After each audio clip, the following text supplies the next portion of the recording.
په لارې چې مې پړونان ولیدلو نو سوچ مې د هغه و چې کله هم برته وطن ته ځم نو د مورکۍ لپاره به م یو پړون اخلم. د مور یو ښه خبرې به م تاسو ته وکړم. د مور د پښو لاندې الله جنت ایښی دی.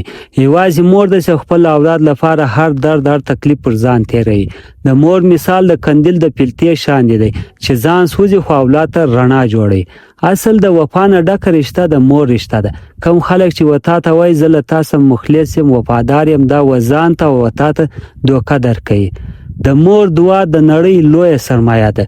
د مور د سترګو څخه توی سوی اوښکه انسان ته د نړۍ یوه خوشحالي هم سکون نه رسوي او د مور د خولې څخه وتلې دعا د نړۍ یو طاقت هم نشي راګرځوی.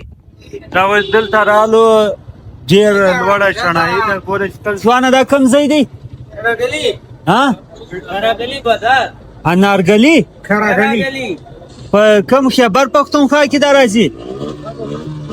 دا د خیبر پښتونخوا سیمه ده انارګلي هم تکلیف دا چې نوم یې یاد کړي دا ګور یا دغه لوړ څخه راوکړي. او یو شی ما ویل دی موږ خو دا دلته نږدې داسې تقریبا داسې د یاره یو منټ سفر به مې کړی او خوا کوم د مریو دا ایریا چې وله هغه روډونو دا شان یې دومره سم ولو ښه ښایستې لارې ولې ډېر کارونه پر سوي ولو او بس څومره سیمدازګۍ څخه داسې ټن راواخیستې دا چڼۍ باندې اوس داسې خیزو وروره دا کوم د پښتنې سیمه چې ده روډونه یې ماتې لارې هم سره ګډې وډې دي ته وله مخ ته هم بیا معلومېږي څنګه لارې دي.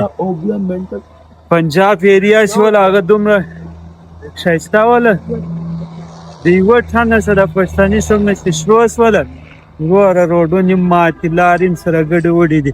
هاخوا ته دې داسې لاندې څه دی لاندې د پنجاب ایریا ختم کېږي دا ځای څخه موږ راوخته